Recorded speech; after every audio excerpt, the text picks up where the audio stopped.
When footsteps followed them into the frozen night, she realized kindness couldn't protect her now.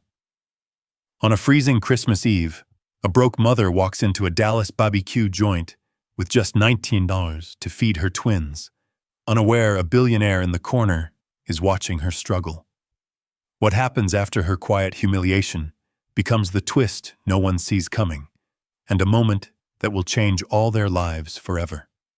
Snow drifted across the cracked sidewalks of South Dallas, carried by a sharp winter wind that cut right through the thin coat Aaliyah Brooks had pulled tight around her shoulders. The neon sign of Carter's BBQ flickered weakly in the night, throwing pulses of red and orange across the parking lot like a tired heartbeat trying to hold on. Her gloved hand trembled as she pushed open the heavy door, ushering her twins, Jordan and Jada, into a rush of warm air that smelled of smoked ribs and sweet cornbread. For a moment, the heat felt like mercy.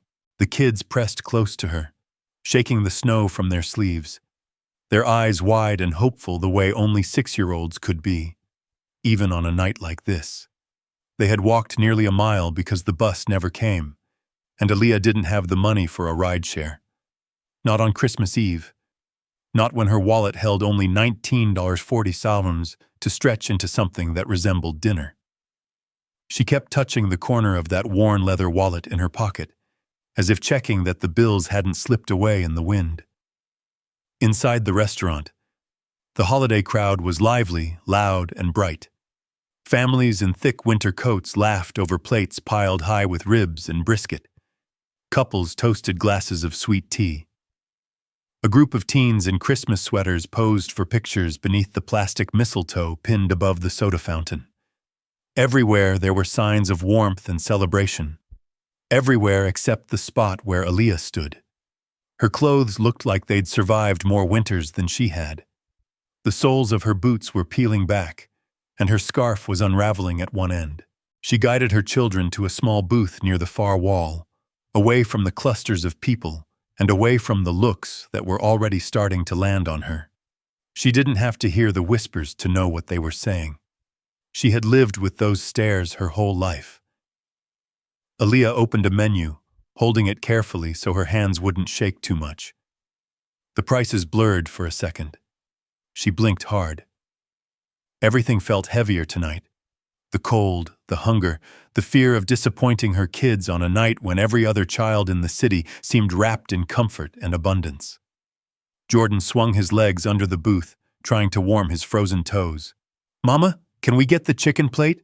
The one with the roll?" he asked, pointing with innocent enthusiasm at a picture on the menu. Jada leaned over the table, her curls bouncing as she whispered, "Or the mac and cheese one. Please, Mama."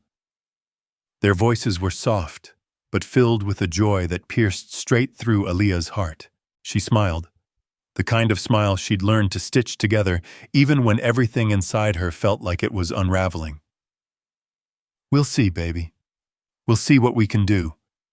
She turned a page in the menu, searching, no, begging, for something under $10.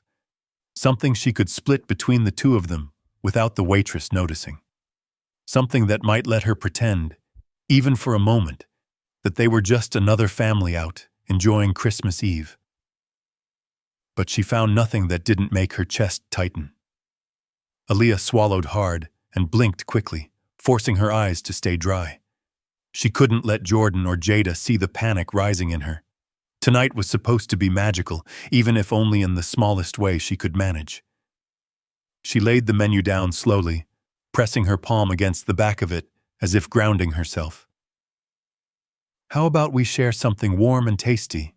she said softly, trying to find cheer in her voice. "We can make it special." But Jordan's smile faded as he noticed the tremor in her voice. Jada's fingers traced the peeling leather of the wallet Aaliyah had placed on the table. They didn't say anything, but their eyes spoke. For all their innocence, they understood more than she wished they did. Aaliyah lifted her chin, forcing composure to settle back over her like a thin blanket against the cold. She had been fighting against the world for so long that pretending strength had become second nature. She straightened her back, wiped her palms on her coat, and prepared to call the waitress over. But before she could raise her hand, a shift in the air caught her attention. From the farthest corner of the restaurant, an area dimly lit and mostly ignored, someone sat alone, half-shadowed by the flickering neon from outside. An older man in a dark coat, posture straight, eyes sharp. He wasn't eating. He wasn't on his phone. He wasn't even pretending to scan the menu. He was watching her, not in the judgmental way others had, not with pity or disdain, but with a stillness, a focus, as if he'd been reading every tremor in her hands, every flicker of fear in her eyes, every sacrifice she'd tried to hide from her children. Aaliyah's heart stuttered. Who was he?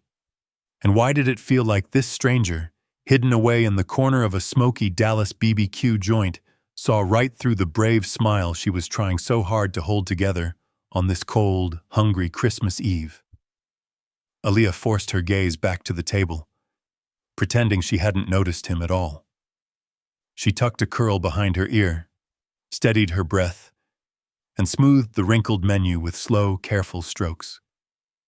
The warmth inside the restaurant had already begun to fade beneath the growing weight of people's stares. She could feel them like small pins against her skin, sharp, cold, deliberate. Jordan and Jada had grown quiet too, shrinking into the vinyl booth, their little shoulders hunching as if trying to hide from the world. A waitress approached, pen in hand, offering a tight smile that didn't reach her eyes. "You all ready to order something tonight?" she asked, glancing quickly over their clothes before flicking her eyes back toward the kitchen. Aaliyah swallowed and nodded once. "Yes, ma'am. Just one kid's plate, please. BBQ sandwich. And 2 waters." Her voice was soft, almost swallowed up by the sound of clattering dishes and laughter around them.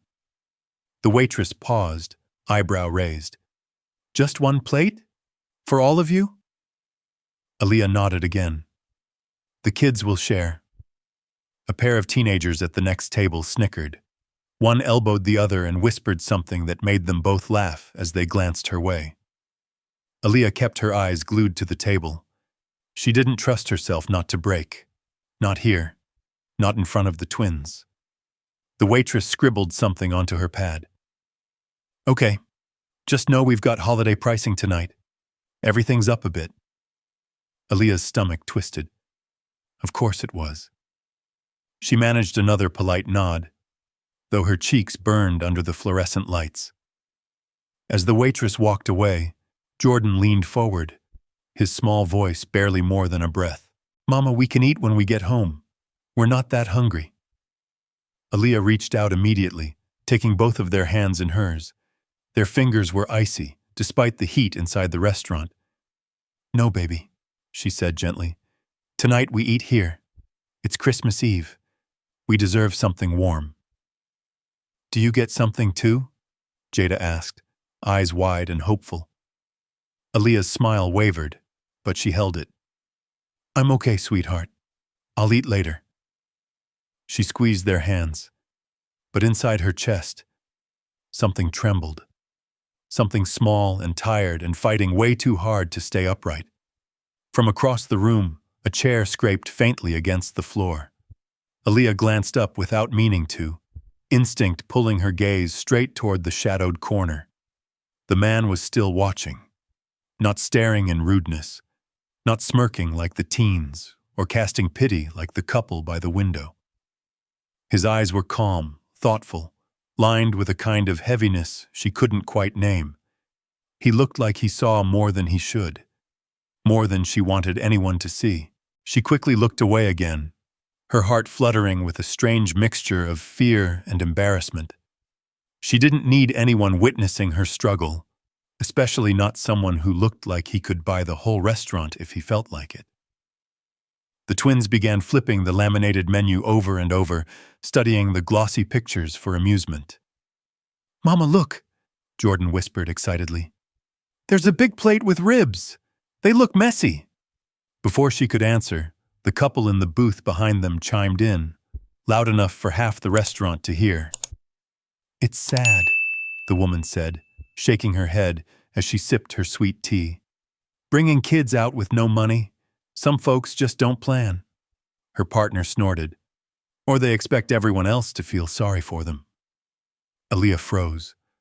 A long, quiet breath slipped from her chest. She didn't turn around. She wouldn't give them the satisfaction of seeing her face fall. Instead, she straightened her shoulders and fixed her eyes on the twins, who were pretending not to hear, but failing miserably. She leaned forward, brushing a crumb from Jada's cheek. "Don't worry about people who don't know us," she whispered softly. "They don't know our story." "But they're mean," Jada murmured. "They're loud," Aaliyah corrected gently, trying to soften the blow. "There's a difference." Still, she could feel the words lingering in the air like smoke, latching onto her clothes, pressing against her ribs, whispering that she didn't belong here, that she should have stayed home, that she was foolish to dream of giving her children one simple warm meal on Christmas Eve. Her eyes blurred for half a second. She blinked it away. The waitress returned with 2 plastic cups of water and set them down. The ice rattled sharply, far louder than it should have been. "Food will be right out," she said, already pivoting away. Aaliyah muttered a soft thank you. She tried to focus on the twins again, on their small smiles, their small hopes, the tiny flicker of excitement they carried even on nights like this. They deserved joy. They deserved warmth. She'd give them everything she could, even if it meant that when the food came she would pretend she wasn't hungry, pretend her stomach wasn't twisting painfully, pretend motherhood didn't require sacrifices that sometimes felt like small deaths. Her gaze drifted once more, unintentionally, toward the corner. This time, the man wasn't looking at her plate or her clothes. He was looking at her children, and not with judgment, with something closer to recognition, concern, a silent question she couldn't interpret. His hands rested patiently on the table, fingertips touching as if he'd been sitting there thinking long before she walked in. His coat was expensive, dark wool with a subtle pattern that caught the light. His silver hair was neatly combed, and a leather briefcase sat beside him, worn only at the edges, used, but cared for. The kind of item a businessman carried for decades. What was he doing alone on Christmas Eve? Why did he look like her pain wasn't new to him? Before she could think further, the door to the restaurant swung open behind her, letting in a blast of cold air that rattled the festive garlands taped to the windows. A few people glanced back. The twins shivered again. Aaliyah pressed her palms against the table, grounding herself. "Food's coming soon," she whispered to them. "Just a few minutes." Their little faces lit up again. Her heart twisted with love and guilt all at once. Across the room, the man leaned back slightly in his seat, studying the scene with quiet intention. Something had shifted in his expression. Not pity, not charity, but decision. Like he had just made up his mind about something he'd been wrestling with for a long time. Aaliyah felt a faint chill ripple across her arms, despite the heat of the restaurant. She didn't know it yet, but this moment, this simple, humiliating, tender moment, was about to become the turning point of her entire life. And the stranger watching from the shadows was about to take his first step toward her table. But before he could stand, something else pulled Aaliyah's attention away. A sudden gust of winter wind burst through the front door as it swung open, rattling the windows and carrying with it a cold that settled into her bones. The waitress hurried past with a tray held high, muttering under her breath about the storm growing worse. The whole restaurant seemed to vibrate with a mix of warmth inside and the deep, biting cold battling against the glass from outside. Aaliyah glanced at the twins.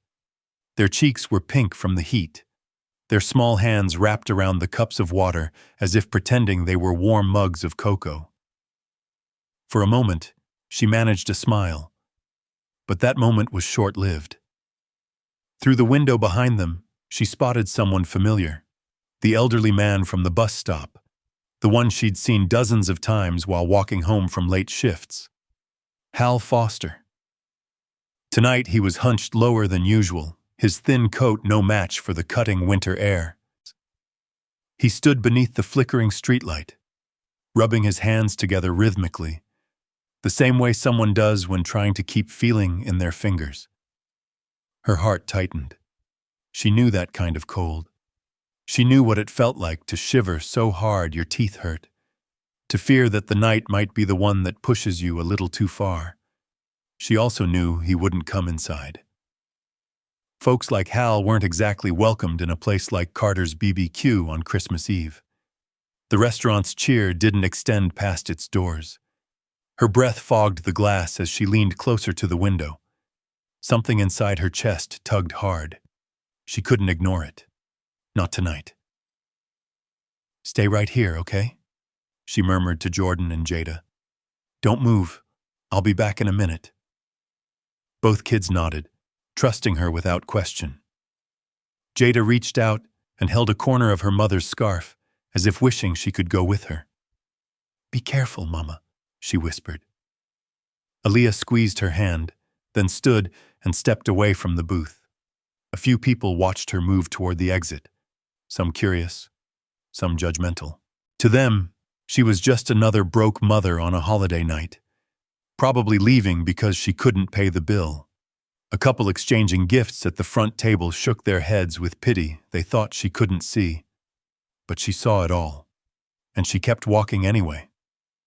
The wind hit her immediately when she stepped outside, slicing through her coat and stinging her cheeks. Her boots slipped slightly against the thin layer of ice forming on the concrete. She hugged herself tightly as she approached Hal. "Mr. Foster?" she called gently. The old man turned, startled, then relaxed when he recognized her. "Evenin', Miss Brooks," he croaked, breath visible in the cold air. "Didn't expect to see you out on a night like this." "You shouldn't be out here either," she said softly. "The temperature's dropping fast." He chuckled, a sound both warm and brittle. "Ah, well, cold don't bother me much these days. Too old to notice it proper." She could see his hands trembling. She knew better. Without another word, she reached into her coat pocket and pulled out the last small piece of cornbread she had tucked away, the half she had planned to eat later when the twins weren't looking. It was wrapped in a napkin, still barely warm. She held it out. Hal blinked at her, confused. "Now hold on, child. You keep that. You got babies to feed." "My baby's 8, she lied gently. "I can manage." He hesitated, then accepted the cornbread as if she were handing him something sacred. "You always been kind," he murmured, voice cracking. "Most folks walk past me like I ain't even there. But you see people." Aaliyah felt her throat tighten. "We're all just trying to survive, Mr. Foster. Nobody should be invisible."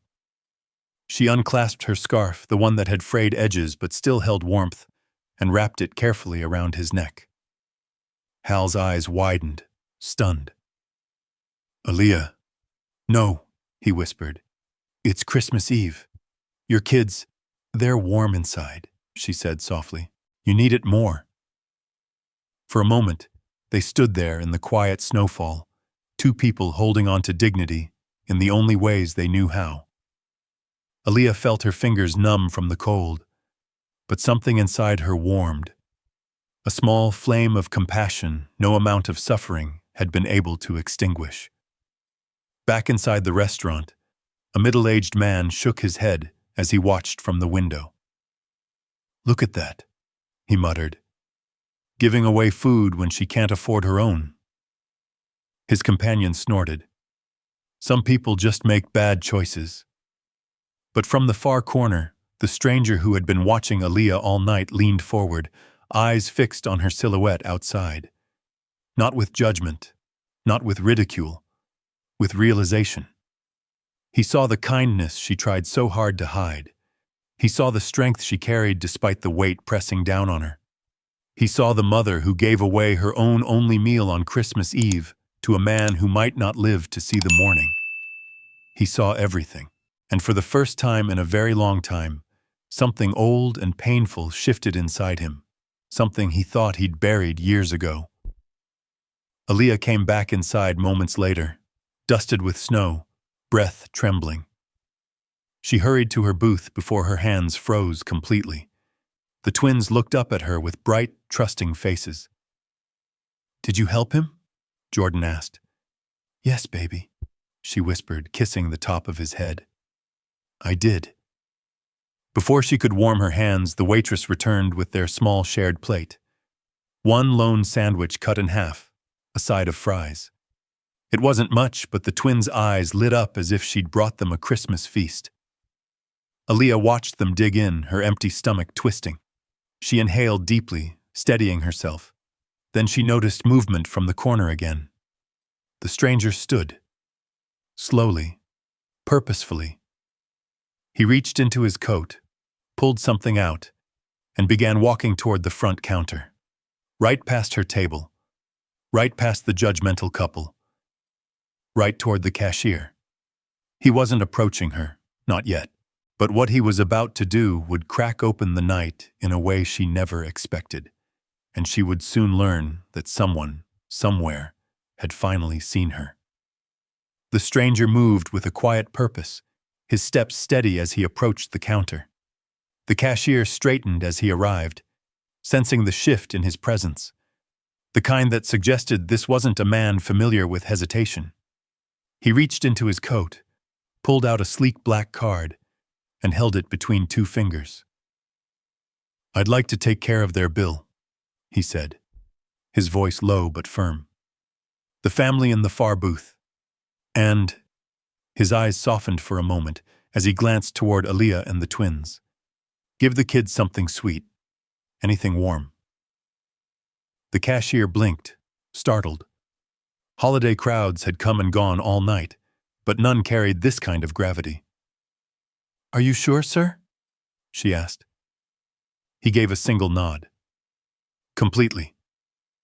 As she rang up the order, he remained still, one hand resting lightly on the counter, the other tucked into his coat pocket. His posture was calm, but something in his expression flickered, like a man remembering a moment from decades ago and suddenly feeling its weight press against his ribs. From the booth, Aaliyah watched the exchange without fully understanding what she was seeing. She couldn't hear the words, couldn't see the card, but she felt something shift in the air. A strange intuition nudged at her, but she brushed it aside. She didn't have room for hope tonight. Hope was expensive. Hope had disappointed her too many times. Jordan took another bite of his sandwich, then pushed half of it toward her. "Mama, do you want the rest?" he asked gently. She shook her head, stroking his cheek. "No, baby. You eat. That's your Christmas dinner." He studied her face with an understanding far too deep for a 6-year-old.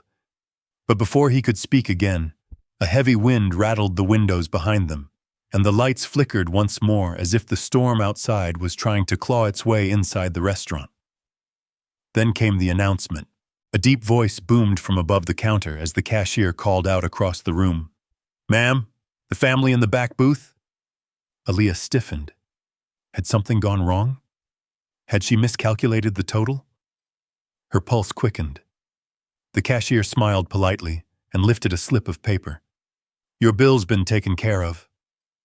For a moment, Aaliyah couldn't breathe. I don't understand," she whispered. The cashier gestured toward the corner, but before she could turn her head, the stranger had moved away, heading toward the exit. He didn't look back. He didn't wait for gratitude. He simply settled his coat around his shoulders, opened the door into the icy night, and stepped out, vanishing as quietly as he'd appeared. The door shut behind him, the sound dull and heavy, like the closing of one chapter and the beginning of another. Aaliyah blinked rapidly, her hand pressed to her chest. Who paid for us?" she murmured. They wished to stay anonymous, the cashier replied kindly. But they wanted the kids to have dessert, something warm. Jordan gasped, his eyes round. Dessert? On Christmas Eve? Jada clapped her little hands. Mama, maybe it's Santa? Aaliyah forced a laugh, but her throat was tight. She glanced toward the door again, that strange ache rising inside her. Not fear this time, not shame, but something gentler, something she didn't quite trust. Before she could gather herself, the waitress returned with 2 small cups of warm peach cobbler, steam rising from the lids. The twins' faces lit up as though the sun had burst through the storm clouds. Aaliyah watched them eat, her fingers trembling around the napkin she held. Her mind swirled with questions she wasn't ready to chase. Kindness wasn't new to her. She'd given it freely, even when she had nothing. But receiving it? That was a different kind of hard. She closed her eyes briefly, letting the warmth of the moment wrap around her. For the first time that night, she felt something settle in her chest. Something quiet. Something fragile. Something that almost resembled hope. But the night wasn't done with her yet. When they finished eating, she gathered the twins' coats, ready to face the bitter cold outside. She bundled them tightly, tucking scarves under their chins, brushing crumbs from their sleeves. Ready, Mama, Jordan said, tugging on his mittens. She kissed his forehead. Let's get home before the snow gets any worse. They stepped out into the night. The cold slammed into them instantly, a harsh reminder that the storm was only growing stronger. The wind whipped Jada's curls across her face, and she pressed into her mother's side. The street was nearly empty now. A single street lamp buzzed weakly, flickering in protest against the icy wind. The bus stop bench was dusted with snow, and the path home, a 12-block walk through a neighborhood that felt uneasy even in daylight, stretched before them like a dark warning. Aaliyah tightened her grip on their hands. Hold on to me, she murmured. They had barely taken 10 steps when she heard it. Footsteps. Slow at first, then matching the rhythm of her own.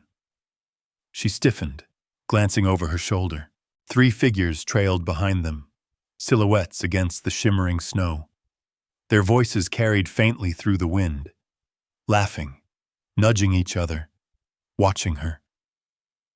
Her heart pounded so hard she could feel it in her throat. She pulled her children closer.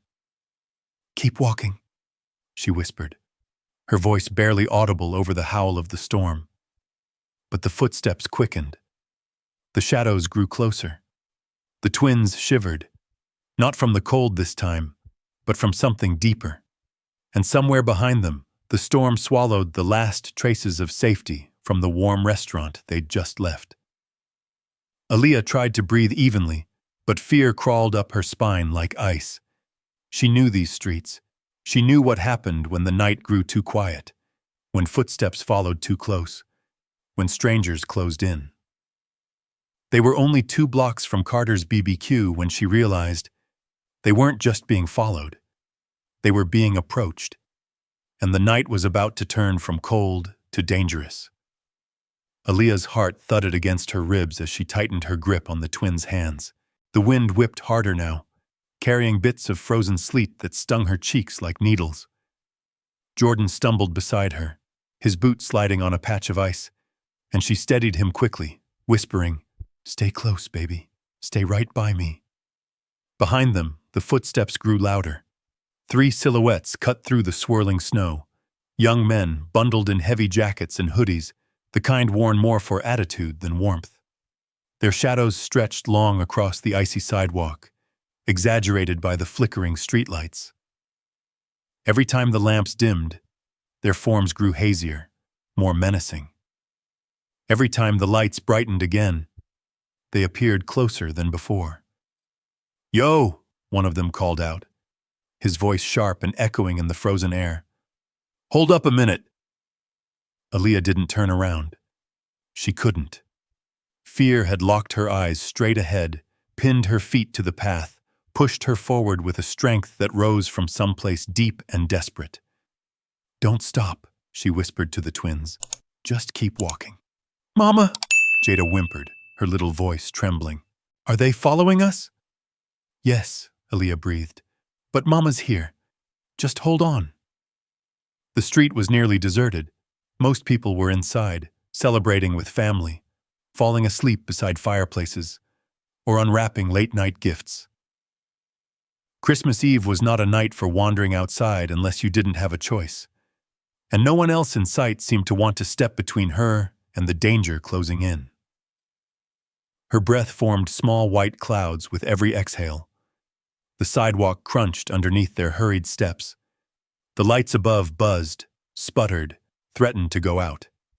Ahead, the road curved into a darker stretch, the part of Oak Cliff where even the bravest walkers hesitated. Just as she considered cutting across a snowy side lot, a voice boomed behind her. "Ma'am!" This time, instinct forced her to stop. She turned slowly, her body shielding the twins behind her legs. The three young men approached in a loose formation. Their swagger seemed exaggerated, fueled by the cold or boredom or something more dangerous. The tallest, wearing a puffy black jacket with fur lining, lifted a hand in a mock-friendly greeting. "We just want to talk," he said, though his smirk betrayed any sense of sincerity. Aaliyah's pulse hammered. "We don't want trouble," she said, steadying her voice though it shook at the edges. "Just let us pass." The smallest of the three laughed, stepping forward until the streetlight cast a pale glow over his face. "Relax, lady. It's Christmas. We're just spreading holiday cheer." His tone made the snow feel even colder. Jada squeezed her mother's coat, her mittened hands trembling. Aaliyah lifted her chin. She had faced eviction notices, hunger, and humiliation more times than she could count. But nothing compared to the fear of someone threatening her babies. She planted her feet firmly, becoming a shield of flesh and determination. "Please," she said again, voice tighter now. "Let us go." The leader cocked his head, studying her. "We saw you at Carter's. That was sweet, what you did for that old dude." He grinned wider. "But maybe you should have saved a little kindness for us." "That's enough," Aaliyah snapped, surprising even herself. "My kids are cold. We're going home." The wind howled between them like a warning. For a moment, the boys exchanged glances, not angry, not apologetic, but amused, as if this were a game they fully intended to win. Then the tallest one took a step closer. Aaliyah's breath caught. But before he could speak again, the roar of an engine broke through the storm. Headlights swept across the snow in a blazing arc, casting long, sharp shadows. Tires crunched to a stop at the curb just behind the young men. All three turned, annoyed at the interruption. A large black SUV idled there, exhaust misting into the freezing air. Its windows were tinted, but the outline of someone inside was unmistakable. The door opened, and the stranger from the restaurant, now unmistakably confident in the dim glow of the streetlights, stepped out, coat flapping behind him like a dark wing. Elliot Kane. His polished shoes touched the snow without hesitation as he straightened to full height. Though older, his posture carried authority. The kind people didn't question, even without knowing who he was. His voice carried clean and clear through the cold. "Is there a problem here?" he asked. It wasn't a threat. It wasn't loud, but it pierced the night like a sharp beam of light. The young men stiffened. The smallest scoffed under his breath, but the others stayed silent, measuring the situation. Elliot's presence alone shifted the balance of the street. Aaliyah felt the twins press into her legs, their breaths shaky. Elliot took a few steps forward, placing himself between her and the three young men, just enough to show he wasn't afraid, but not enough to escalate anything. His hands remained visible, relaxed. "This mother is walking her children home," Elliot continued calmly. "You should let them pass." The leader raised an eyebrow. Old man, this ain't got nothing to do with you. Elliot's expression didn't change. It does now. Jordan tugged at his mother's hand, whispering, Mama, is he helping us? Aaliyah swallowed. I think so, baby. The young men shifted uneasily in the snow, weighing their odds. Aaliyah braced herself for whatever would come next, until Elliot reached subtly into his coat. Not aggressively, not threatening, just deliberate. The boy stiffened, uncertain. He pulled out, not a weapon, but his phone. He pressed one button, a speed dial. A moment later, a voice answered on speaker, crisp through the cold air. Chief Ramirez? The name alone made all three boys freeze. Daniel, Elliot said calmly, I need a unit. Oak Cliff. 3 individuals harassing a mother and her children. Yes, I'll stay on the line. The leader's bravado cracked instantly. Man, let's go, one muttered, backing away. You serious? Another hissed. That's the police chief. Within seconds, they retreated down the block, disappearing into the swirling snow. Elliot lowered his phone. They're gone, Daniel. We're fine, thank you. Then he ended the call without another word. Aaliyah exhaled shakily, the tension draining from her shoulders so quickly she nearly stumbled. Elliot turned toward her slowly, eyes gentle now. Are you and the children all right? He asked. Her lips parted, but only breath came out. Then, as the cold bit deeper into her fingers, she found her voice. Yes, she whispered. Thanks to you. He nodded once, as if confirming something he had already suspected. Let me drive you home, he said softly. It isn't safe out here tonight. Aaliyah hesitated, torn between fear and necessity, between pride and survival. But then Jordan shivered violently, and Jada whimpered against her side. And in that moment, she realized tonight was not the night to be proud. It was the night to keep her children safe. She nodded slowly, allowing Elliot to guide them toward the open SUV door.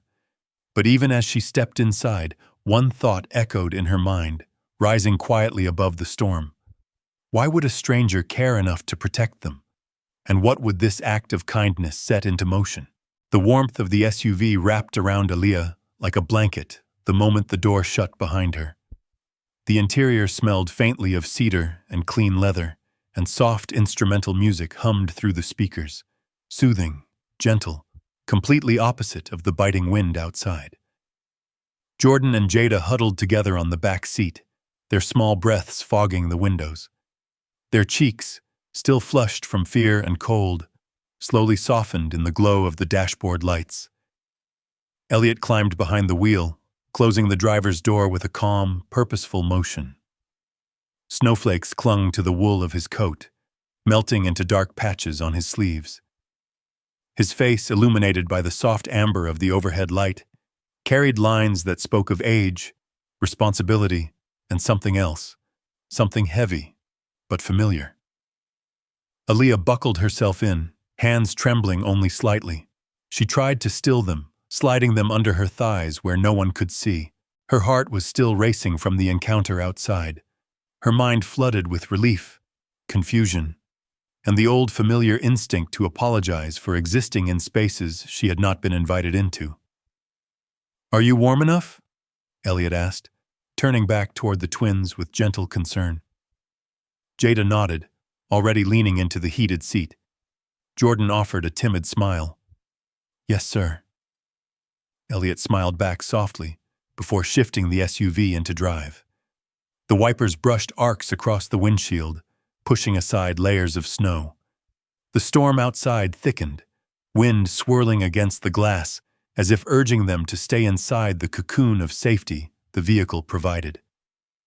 For a few quiet minutes, they drove through the frozen streets. Storefronts were closed. Christmas lights flickered weakly behind frosted windows.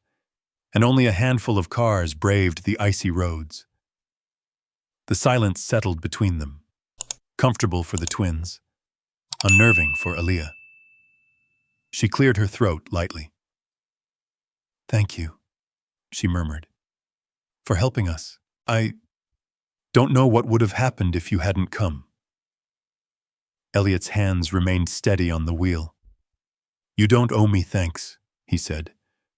"No one should walk through this storm alone, especially not with children."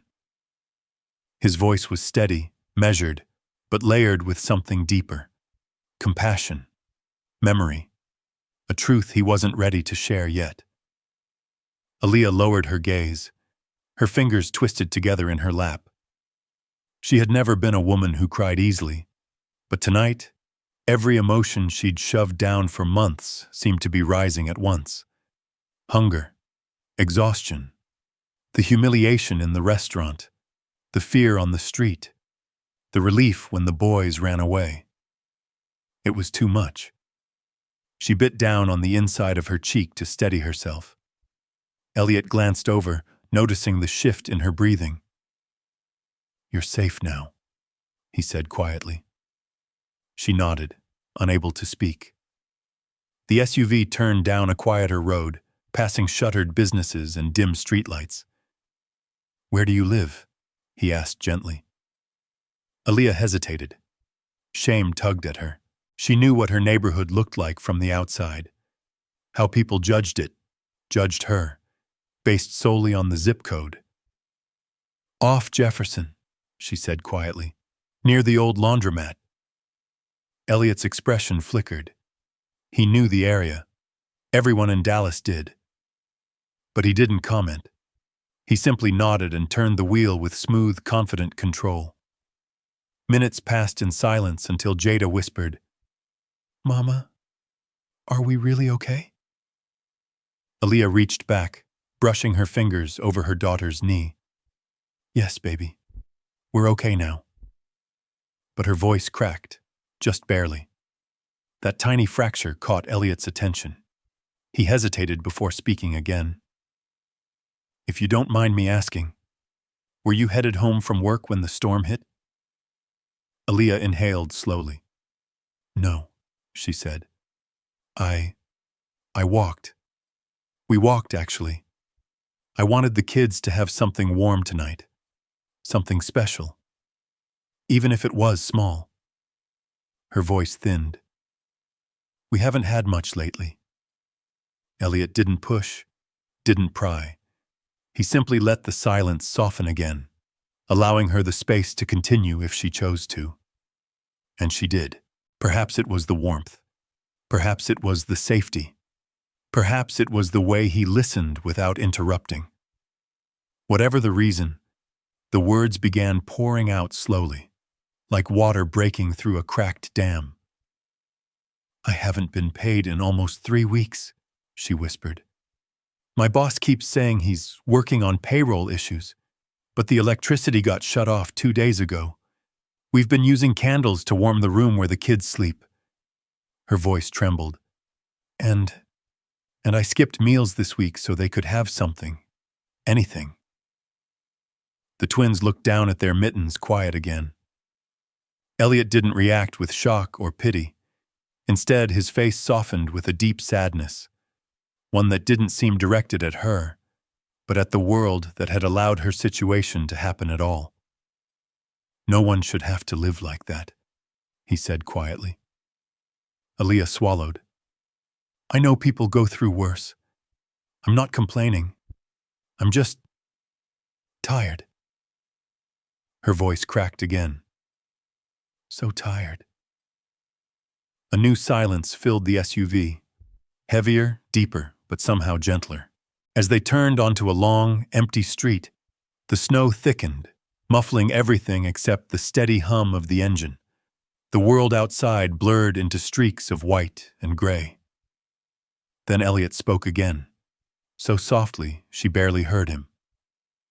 "You remind me of someone I knew, someone strong, someone who carried more than anyone should ever have to."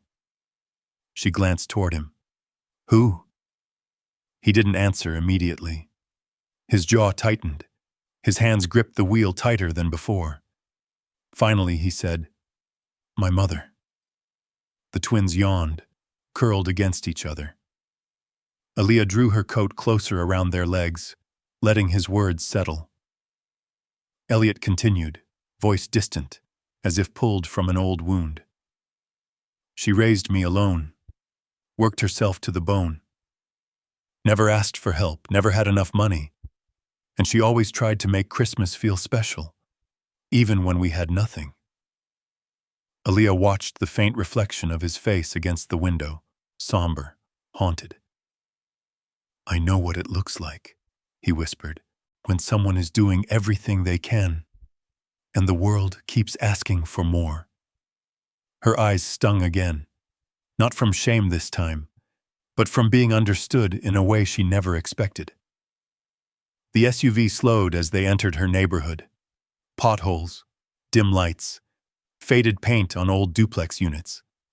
Aaliyah braced herself, waiting for the shift in his tone, the soft withdrawal most people made when they realized where she lived. But Elliot said nothing. No shift. No change. He simply asked, "Which one is yours?" "That building," she said, pointing toward a 2-story unit with cracked steps and a porch light that barely glowed. He pulled into the lot, careful to avoid the ice patches. When he parked, he turned fully toward her for the first time, his eyes clear, steady, resolute. "Aaliyah," he said gently, "you're not alone tonight." The words hit deeper than he knew. She pressed a hand to her mouth, overwhelmed. He opened his door. "Let me walk you and the kids to the building. Please." She nodded. They stepped out into the cold together. The storm swirling around them, the world hushed in snow. But somewhere inside that silence, something new was beginning. A shift she couldn't name yet. Something that would soon reshape everything she thought she knew about struggle, kindness, and the strangers who appear in life at exactly the right moment. Snow fell heavier now, settling in thick white sheets on the cracked pavement as Elliot walked beside her toward the dimly lit building. His steps were quiet, deliberate, as though he didn't want to disturb the fragile moment holding them together. The twins trudged along sleepily, their boots making soft crunches in the snow. Every breath rose in little clouds that faded almost instantly into the frozen air. When they reached her unit, Aaliyah hesitated at the bottom of the crooked steps. The porch light overhead flickered dimly, casting only a weak halo around the peeling paint and warped wood. She felt a familiar twist of embarrassment settle deep in her stomach, the kind that came from knowing exactly how her life looked from the outside. "I'm sorry," she murmured, almost under her breath. Elliot paused. "For what?" She gestured toward the stair rail, which wobbled even in the wind. "For this. It's not much to look at." He lifted his eyes, scanning the area gently, without judgment. "You keep a home for your children," he said. "That means everything." Aaliyah swallowed hard. A lump formed in her throat. Unexpected, unwelcome, but impossible to push down. She unlocked the door, pushing it open to reveal the small living room. It was dim and chilly, warmed only by 2 candles flickering on the coffee table. The air smelled faintly of melted wax and cold drywall. A space heater sat unplugged in the corner, silent now that the electricity had been cut. Elliot stepped inside only far enough to help settle the twins. His eyes moved quietly over the room. The blankets draped over the couch to keep in warmth. The towels pushed tightly against the window cracks to block drafts. The stack of unopened mail on the floor, many with red lettering she tried not to think about. He didn't say a word. Not pity, not shock. Just silence. Soft, respectful silence. Aaliyah knelt down, helping the twins out of their coats. "Go lie down in Mama's bed," she whispered. I'll tuck you in soon." The twins nodded sleepily. Together they padded down the short hallway, leaving faint tracks of snow on the old carpet.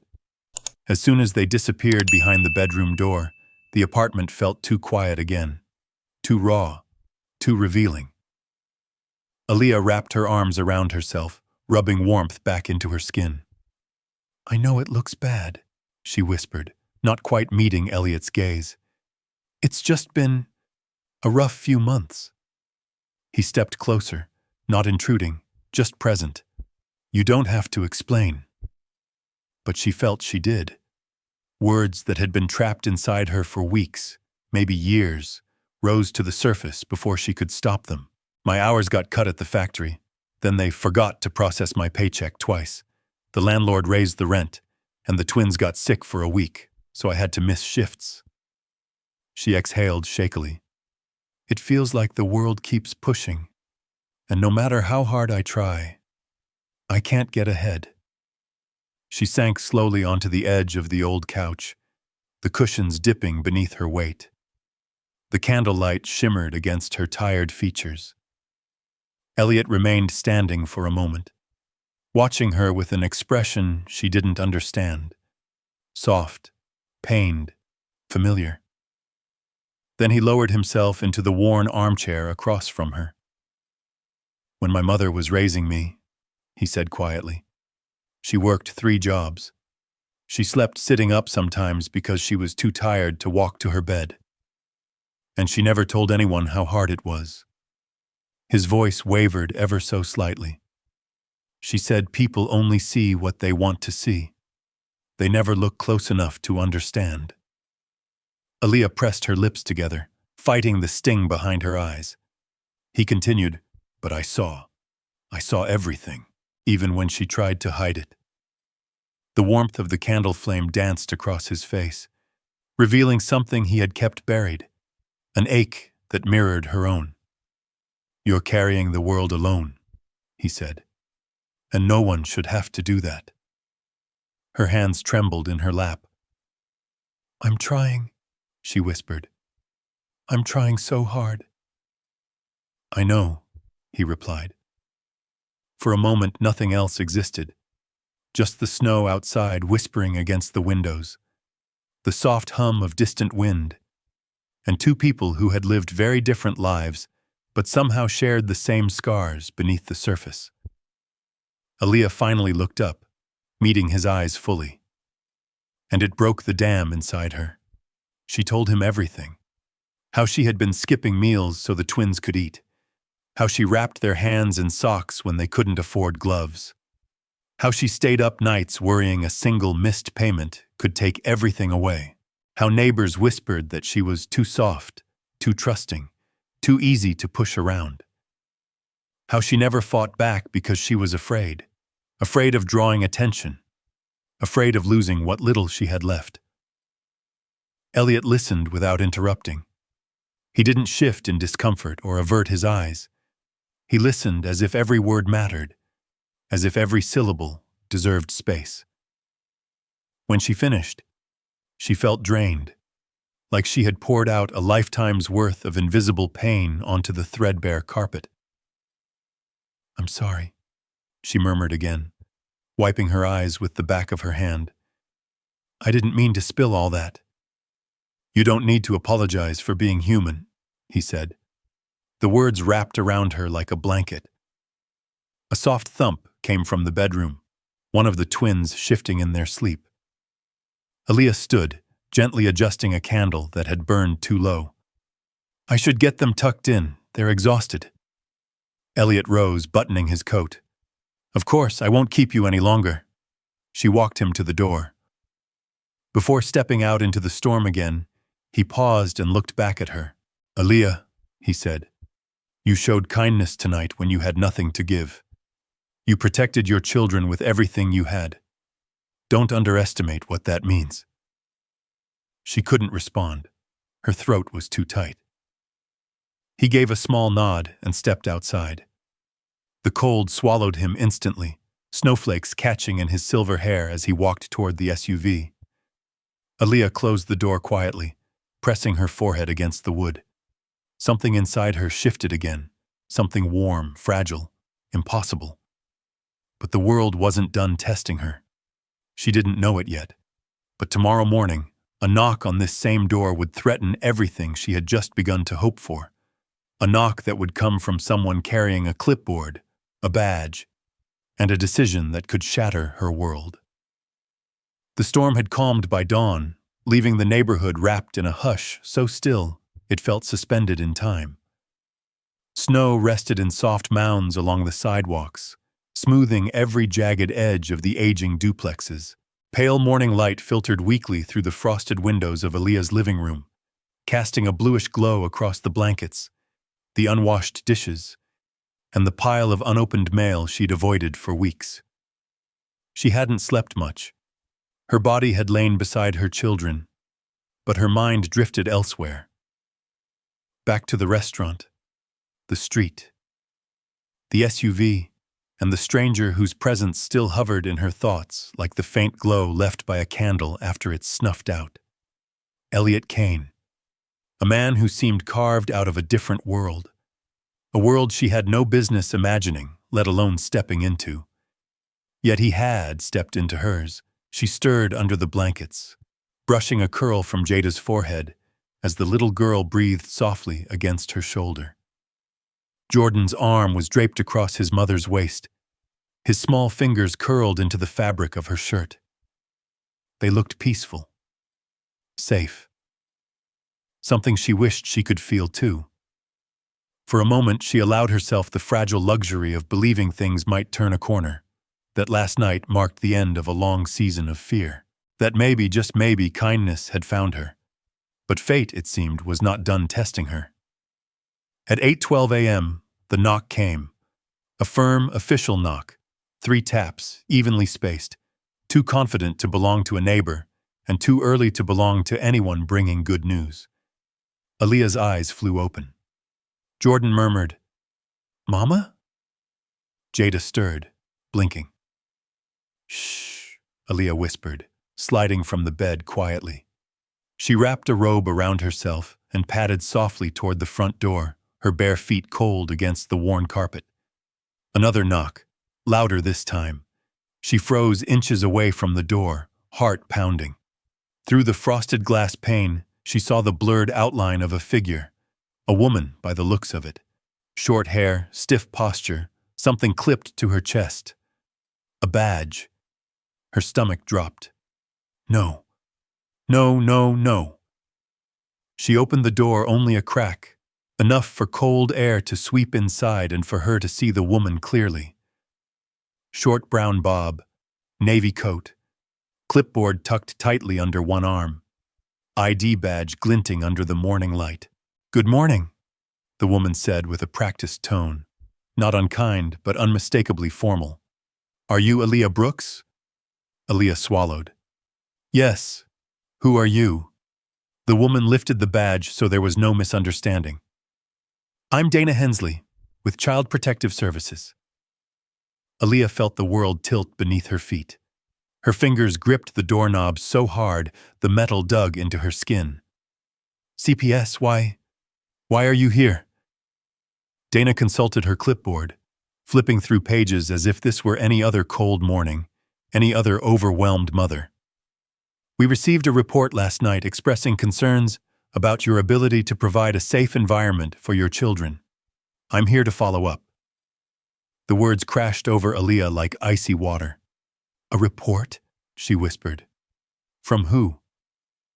"I can't disclose that information," Dana replied, "but I do need to come inside and assess the situation."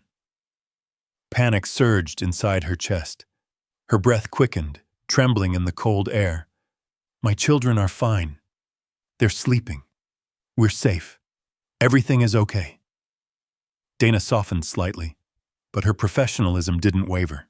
"I'm sure you're doing your best, Ms. Brooks, but the report raised some red flags that we're required to check on." Red flags. Those words pierced deeper than she expected. Dana continued. "Concerns about your home being too cold, reports of unpaid utility bills, possible food insecurity. We just need to make sure your children are in a stable environment." Aaliyah felt tears prick the corners of her eyes. Not out of guilt, out of fear.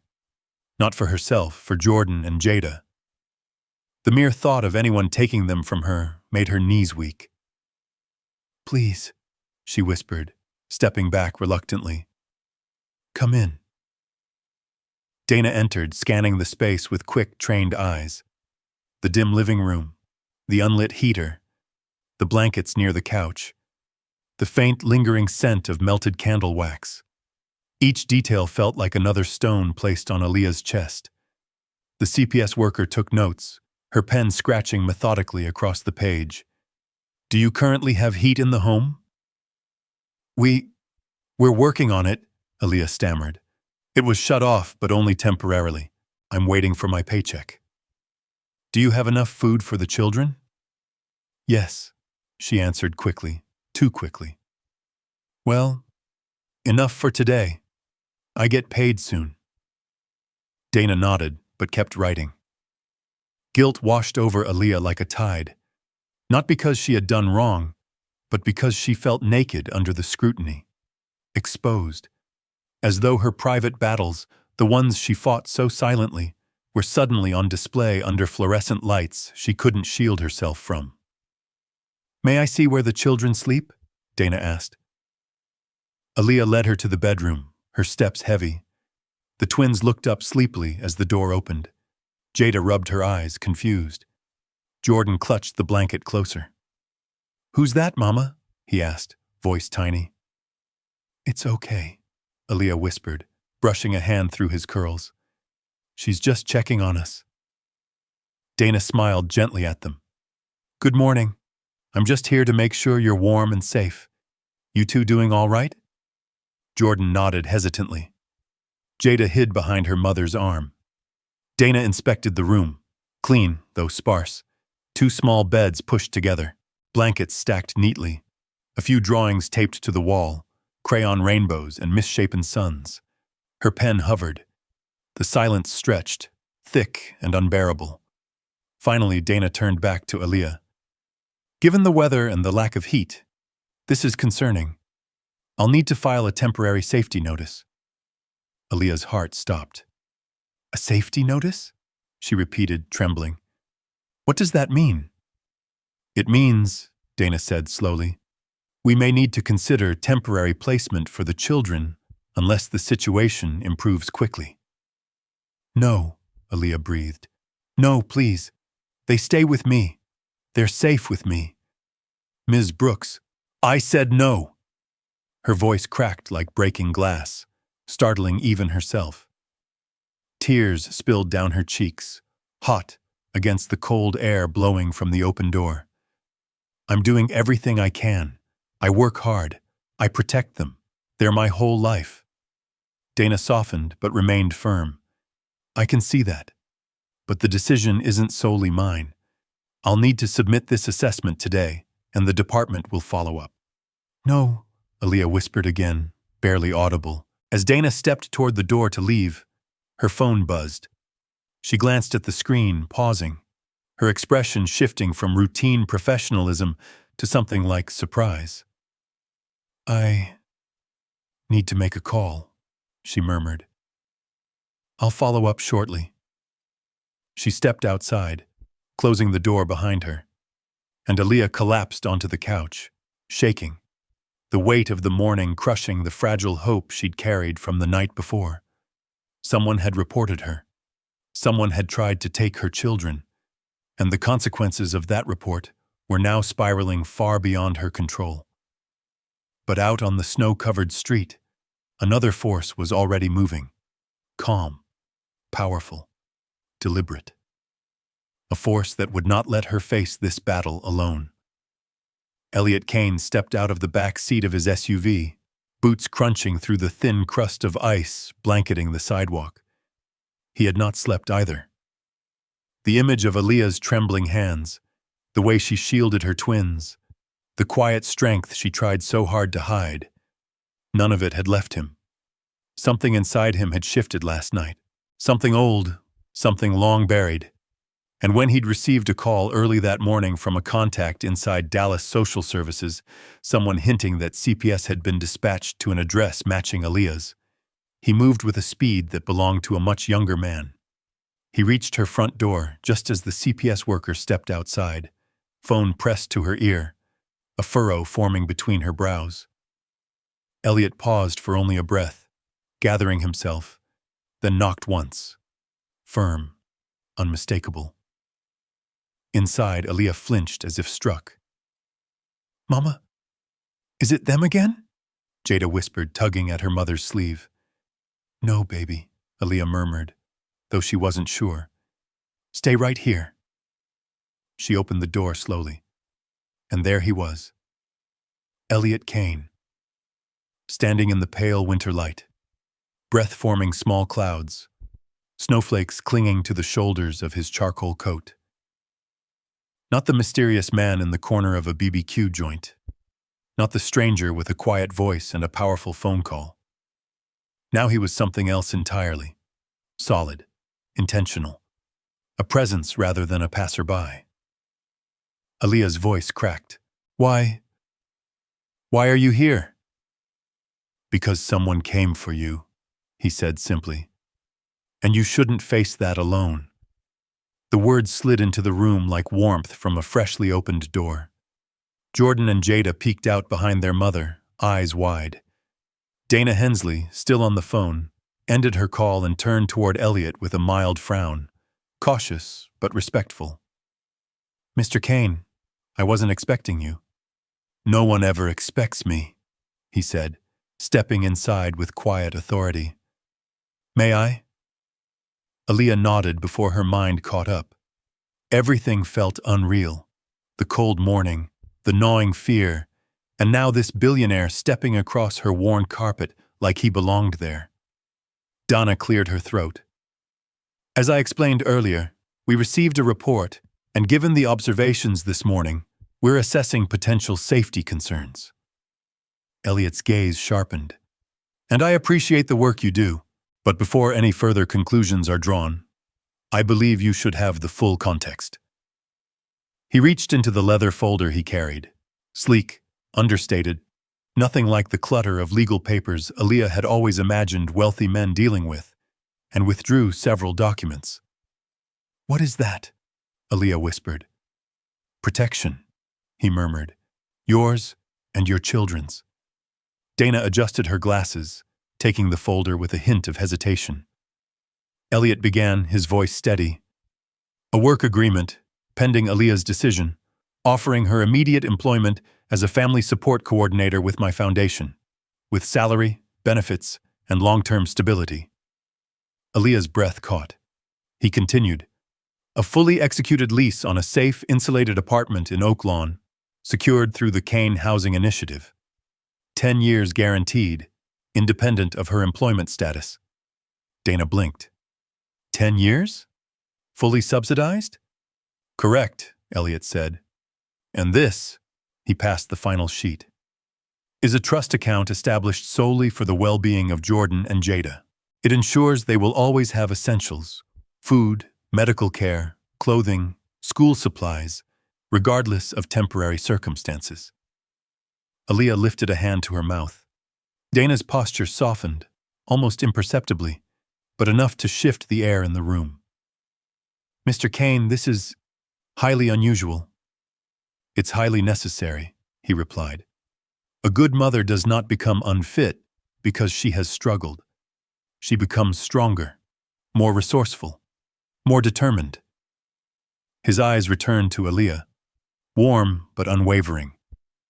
"She has shown more character in a single night than some men show in a lifetime. My wife, God rest her, would have said the same." Silence filled the room. Heavy, sacred, the kind of silence that rearranges things inside a person. Dana cleared her throat again, but this time gently. "Given this new information, the safety concerns appear mitigated. I'll be amending my report. There will be no removal, no further action at this time." Aaliyah's knees buckled with relief. Jordan and Jada ran to her, burying themselves against her legs. Thank you, she whispered, tears streaming now. Tears not of helplessness, but release. Dana snapped her folder shut. I'll file the updated documentation today. Ms. Brooks, if you need anything from our department, don't hesitate to call. When the door closed behind her, the room felt brighter, quieter, safer. Aaliyah turned slowly to Elliot. Why would you do this for me? For us? You don't even know me. I know enough, he said softly. I know strength when I see it. I know love when I see it. And I know when someone deserves a chance. He hesitated, choosing his next words carefully. No one helped my mother, he said, voice dipping into an ache he almost hid. She was a woman of color, raising me alone in the rougher parts of Fort Worth. She carried burdens quietly, just like you. I vowed that if I ever had the power to change that story for someone else, I would. Aaliyah covered her face with her hands, overwhelmed. Elliot stepped closer, not touching her, but lending steadiness by his presence alone. You're not invisible anymore, he told her, and you're not alone. She lowered her hands, her eyes shining with something new, something she hadn't felt in years. Hope. Real hope. It glowed warm against the cold morning, spreading like a slow sunrise. Now, Elliot said, glancing at the children with a gentle smile, let's talk about your future. Because if you're willing, everything is about to change. And in that small, chilly living room, surrounded by peeling paint and scattered crayons, the impossible finally felt within reach. Her life, broken, patched, and fought for, was about to open into something she had never dared imagine. For several long seconds, no one moved. The quiet felt thick, almost holy. Jordan and Jada clung to their mother's sides, their small faces turned up toward Elliot as if he were some figure from a storybook, someone who stepped into the world only when everything was about to go wrong. Aaliyah stood very still. Her heart thudded wildly, not from fear this time, but from something gentler, something she had forgotten the shape of. Elliot cleared his throat, softening his voice. Let's sit. We should talk through what comes next. They settled around the weathered coffee table. The heater was still silent, but somehow the room didn't feel as cold anymore. Maybe warmth sometimes came from something other than electricity. Aaliyah folded her hands in her lap. I don't understand all of this. Why me? Why now? He considered her gently before answering. Because I've watched too many people fall through cracks that shouldn't exist. I've watched mothers bear burdens alone because society tells them they must. And last night, he paused, searching for the right words. Last night, I saw a woman who gave her only food away to a stranger who had even less. She blinked. You saw that? I saw everything, he said softly. The kindness, the courage, the shame you shouldn't have had to feel. He leaned forward. What you did for that older gentleman. Most people wouldn't have done that on their best day. You did it on your hardest. Aaliyah lowered her gaze, a tear slipping down. I didn't want him to be cold. And that, Elliot said, is why I want you working with my foundation. She exhaled as though someone had knocked the wind from her lungs. He continued, we help families in crisis, single parents, people who slip through the system, people like you, and people you understand far better than I ever could. But I'm not qualified, she whispered. I don't have fancy degrees. I don't have anything. You have everything, he replied firmly. Experience, compassion, resilience, and eyes that see what most overlook. He pulled a folded letter from his coat pocket and set it gently on the table in front of her. This is a job offer, real salary, full benefits, support, stability. You'd start as the family support coordinator. Jordan looked from the letter to her face. Mama, is that a good thing? Aaliyah laughed through tears. Yes, baby. It's a very good thing. Jada scooted closer to Elliot. Does this mean Mama won't cry no more? Elliot's face softened, his eyes warming in a way that hinted at a much deeper ache behind them. It means your Mama will have help now, real help, and she deserves it. Aaliyah pressed a hand to her mouth, overwhelmed. She had imagined rescue before, but it had always looked like winning the lottery or landing a miracle job, or someone handing her the exact amount she needed to keep the lights on. She never imagined rescue would look like this, a stranger sitting on her worn couch, offering her dignity instead of pity. Still, doubt whispered, "What if I fail?" "You won't," Elliot said simply. "And if you stumble, we'll help you stand. That's what a foundation does. And that's what I want for you and your children, something solid beneath your feet." Her eyes filled again. "I don't know what to say." "Say yes," he whispered, "if you want it." She hesitated only because hope felt dangerous, like an animal she couldn't quite trust. But she looked at her twins, at their tired eyes, their hopeful faces. Then she looked at the letter. "Yes," she breathed. "I want it. I want a chance." Elliot smiled, slow, relieved, almost proud. "Good. Then we start immediately." He stood and walked toward the door, motioning for her to follow. "There's something I want to show you." Confused, she slipped on her coat and boots. The twins wrapped up in their jackets, bouncing with excitement they barely understood. Outside, the world glowed under the thin winter sun. The storm had passed, leaving everything quiet, reflective, almost new.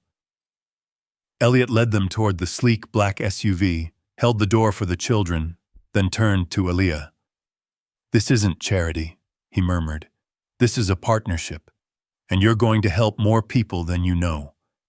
She nodded, unsure whether to believe him, but wanting to.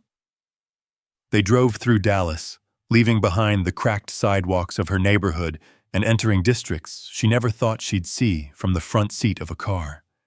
Brick-lined streets, boutiques lit with warm lights, modern apartment buildings with wide glass windows, and balconies dusted lightly with snow. Finally, the SUV pulled into a gated complex, clean, safe, bright, a world away from where she'd been that morning. Elliot turned toward her. "This," he said, "is your new home, if you choose it." Her breath caught. "2 bedrooms," he continued. "Working heat, full kitchen, safe school zone. The lease is already secured. You move when you're ready." Jordan whispered, "Mama, is it real?" "Yes," she whispered, barely able to speak. "It's real." They toured the apartment together, each room unfolding like a dream someone else had wrapped just for them. Sunlight streamed through the windows. The walls still smelled faintly of fresh paint. It was warm, truly, blessedly warm. For the first time in weeks, Aaliyah's children removed their jackets without shivering. Jada twirled in the center of the empty living room. "Mama, can we stay here forever?" Aaliyah pressed a hand to her heart. Forever might just be possible now. As she stood in the doorway, looking out over a life she never dared imagine, she felt the last of her old world slip from her shoulders. The cold, the fear, the humiliation. In its place grew something new, a beginning, a brick laid at the foundation of a life rebuilt, a quiet vow that she would never forget this moment, or the man who had opened the door. Behind her, Elliot's voice softened. "You ready to start changing lives, Ms. Brooks?" She wiped her tears and nodded. "I think, for the first time, I'm ready to live mine." And as the sun climbed higher over Dallas, touching every rooftop with gold. Aaliyah knew one thing for certain. This was the first day of the rest of her story, and she was no longer walking it alone. The move into the Oak Lawn apartment happened faster than Aaliyah ever expected. Boxes she barely owned were packed, carried, lifted, and placed into a space that felt like sunlight and safety stitched together. The twins raced through the halls, their laughter echoing down the newly painted walls, their socks sliding across smooth floors they had only seen in commercials. For the first time in years, Aaliyah watched her children play without the weight of fear pressing on her chest. The refrigerator hummed softly. Full, not empty. The heater glowed warm, steady, not flickering out, and the front door locked with a firm click, a sound that felt like a small miracle. Her life was still fragile, still unfolding, still uncertain in ways she couldn't name. But she had something she hadn't possessed in a long time. A foundation and purpose. On her first official day at the Kane Family Initiative, she wore the most professional outfit she owned, a pressed blouse, slacks borrowed from her neighbor Rosa, and a quiet determination tightening her spine. The building itself was sleek and modern, all glass and brushed steel, standing tall against the skyline like a promise carved into architecture. Patricia, Elliot's longtime assistant, greeted her in the lobby with a warm smile. "Ready for your first day, hun?" Aaliyah exhaled. "I hope so." "Oh, you're more than ready," Patricia said. "You got something all these folks with degrees and titles don't have. Lived truth. That's gold here." The elevator doors opened to the foundation floor. Nothing flashy, just clean offices, bulletin boards of upcoming community drives, and framed photos of families who'd been helped over the years. Aaliyah's footsteps felt tentative, but as she walked deeper into the space, something inside her began to settle. Elliot entered through a glass doorway, adjusting his coat as he saw her. Today he looked less like a billionaire and more like someone who blended leadership with humility, rolled sleeves, warm eyes, a hint of quiet pride. "Good morning, Ms. Brooks," he said. "Good morning," she replied, managing a small smile. "Let me show you your office," he continued. Your office. The words nearly buckled her knees. Not a shared desk, not a temporary corner, an office. Inside, a modest desk sat beside a window overlooking the city. A computer, a notepad. 2 chairs, one for her, one for whoever might need her. "Families will come to you," Elliot explained. "Not because you have the answers, but because you understand the questions they're too ashamed to ask." Aaliyah swallowed hard. "I'll do my best." "I know you will." The day unfolded in ways she never imagined. Patricia walked her through intake procedures. Another coordinator showed her how to process emergency housing requests. A staff social worker invited her to sit in on a case review.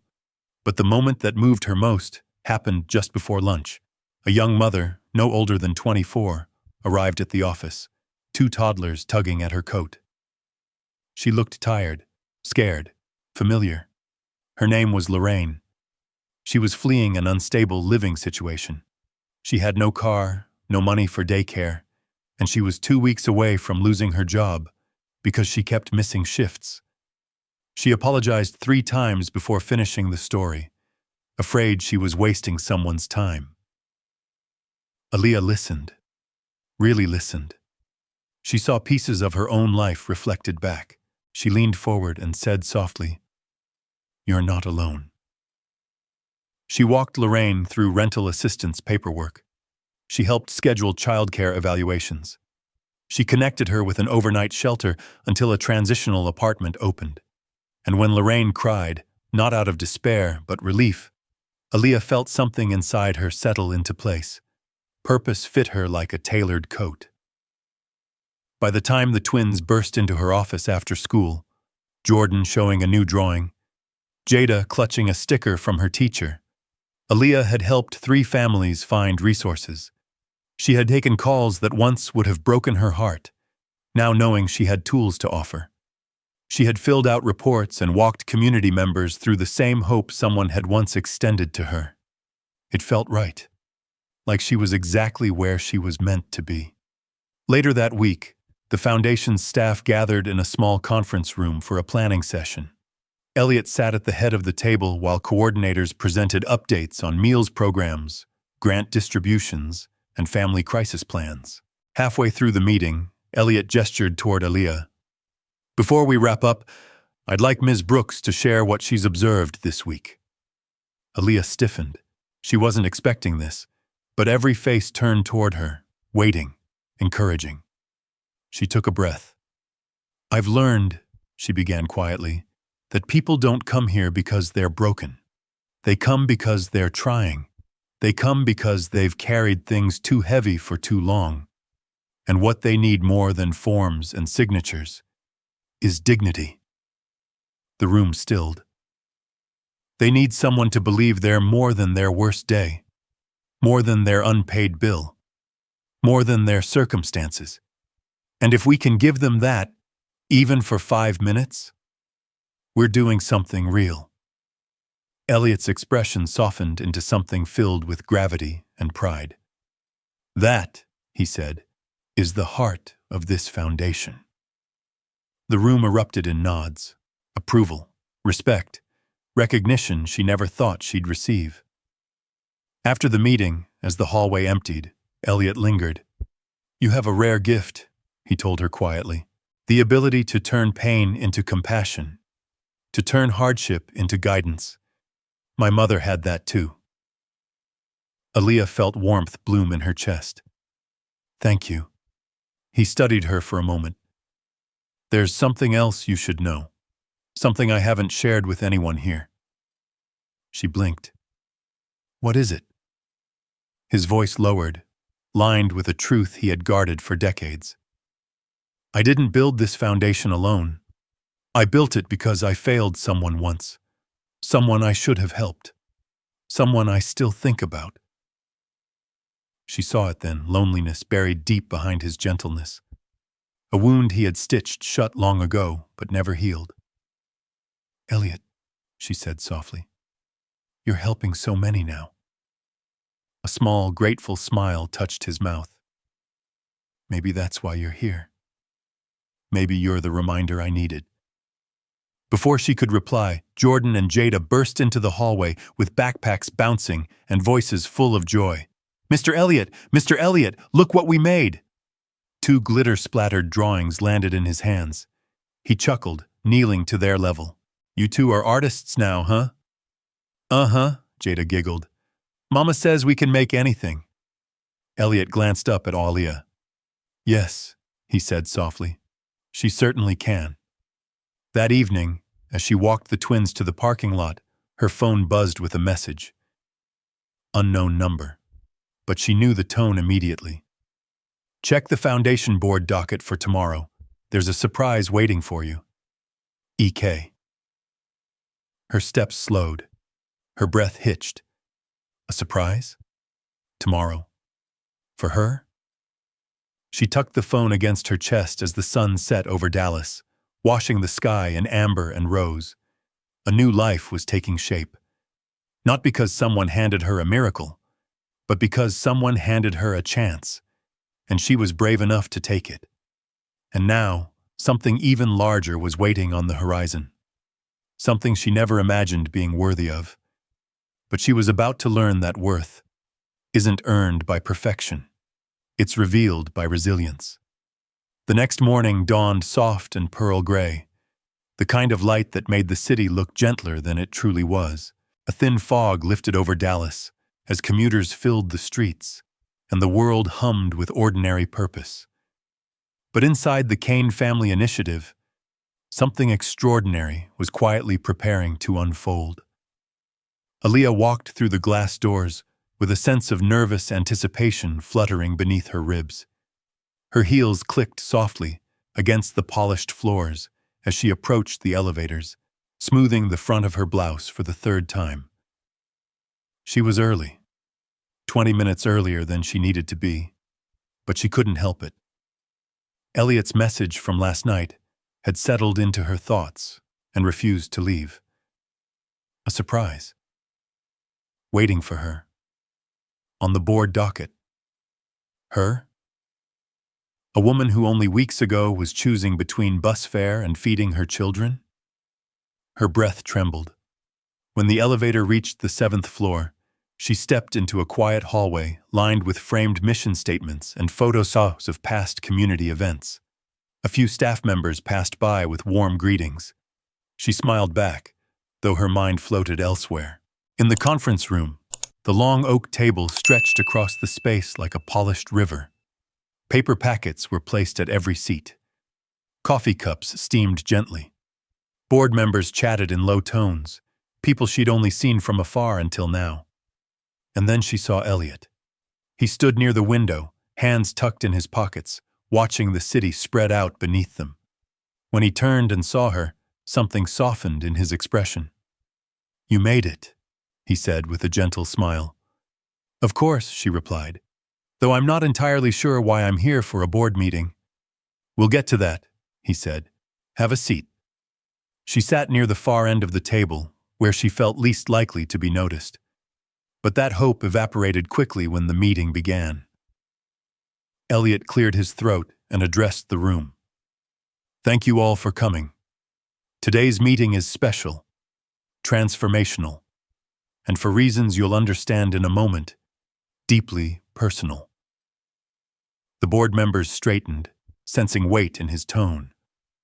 Elliot continued, his voice steady but warm. "For years our foundation has done good work, important work. But it's also been guided primarily by people like me, individuals with privilege, resources, influence, and often a great distance from the realities we aim to solve." He paused. "And then I met someone." Aaliyah's breath hitched. "A woman who reminded me of my mother," he said. "A woman of color, a fighter, a woman who carried burdens quietly, with dignity even when life showed her none in return. My mother taught me that when you see someone invisible, you bring them into the light." He glanced at Aaliyah. "And I believe it's time this foundation follows that principle too." Murmurs rippled around the table. Elliot lifted a folder from in front of him. "I want to introduce to the board our newest candidate for the Kane Foundation Board of Directors." The murmurs grew louder, curious, startled. "And that candidate," he said, "is Ms. Aaliyah Brooks." For a moment, the world went still. Her breath stopped. Her heartbeat stumbled. The room blurred around the edges. "Me?" she whispered. Every face turned toward her. Elliot nodded. "You." One board member cleared his throat. "Mr. Kane, with respect, this is highly unconventional. Ms. Brooks isn't..." "Isn't what?" Elliot asked calmly. "Isn't wealthy? Isn't privileged? Isn't someone who's watched from a distance instead of living inside the reality we serve?" Silence swept the room. "No," he continued. "She isn't those things. And that is precisely why she belongs here. It's time our leadership reflected the people we support, not just the people who finance us." A woman at the table spoke up, one who had watched Aaliyah quietly since the meeting began. "Mr. Kane, if I may. I met Ms. Brooks last week during our site visit. The families trusted her instantly. She spoke their language, the language of lived experience. I think she's exactly what we need." Something warm bloomed in Aaliyah's chest. Another board member nodded reluctantly. "If her presence strengthens our mission, I'm open to discussion." Elliot stepped forward. "This isn't charity. This isn't symbolism. This is the future of our work. And I believe Ms. Brooks has more to teach us than we have to teach her." Then he turned to Aaliyah. "Ms. Brooks," he said softly, "would you like to address the board?" She rose slowly, her legs trembling, palms damp. She stood at the head of the table, an impossible place for someone who'd once been told she wasn't enough, who'd once been invisible. "I'm not used to rooms like this," she began, her voice fragile but steady. I'm not used to being heard. I'm a woman who's had to fight for rent, for heat, for food. I've been looked at like a problem, like a burden, like someone who wasn't supposed to rise above the place I was born into. Some in the room lowered their eyes. But every family who comes to this foundation feels that way too. And if I can help them the way I've been helped, if I can use my pain to make someone else's a little lighter, then I'll serve with everything I have. Her voice thickened. I may not have money. I may not have degrees. But I have lived what our families live. I have survived what they survive. And I know what a hand up, not a handout, can do, because it changed my life. The room held its breath. One board member whispered, "She has my vote." Another nodded, "Mine as well." And another. Finally, Elliot smiled and said softly, "Welcome to the board, Ms. Brooks." The room filled with applause, gentle at first, then growing stronger. Tears blurred her vision. She covered her mouth, overwhelmed by the magnitude of it. When the meeting ended, Elliot approached her. "My mother," he began, "once told me something I didn't understand until I met you." She looked up at him, eyes shining. She said, "When you help someone invisible, you help a part of yourself." And she was right. Aaliyah swallowed hard. "Elliot, I don't know how to thank you." "You already have," he replied. "By surviving, by standing up, by showing the world what strength really looks like." Later that evening, after the twins finished homework and the apartment settled into a soft hush, Aaliyah took a quiet detour. Back to the little South Dallas BBQ shop where everything had begun. The neon sign flickered in the dusk. The smell of smoked meat drifted through the cold air. The same waitress from that night wiped down tables, humming softly. Aaliyah chose the same booth, ordered the same small meal she once couldn't afford. When the bill came, satang $10.60, she placed a crisp $100 bill on the table. "That's too much," the waitress said, startled. Aaliyah shook her head gently. "The extra is for the next mother who walks in with worry on her face and not enough in her wallet." The waitress stared at her, eyes softening. "You've been there, haven't you?" "Yes," Aaliyah whispered. "But someone once saw me when I felt invisible." She gently rested her hand on the table. "And tonight, I see her." When she stepped outside, snowflakes drifted softly from the sky, landing on her cheeks like blessings. She pulled her coat tighter around her and looked up at the glowing Dallas skyline. From invisible to seen, from surviving to leading, from broken to whole.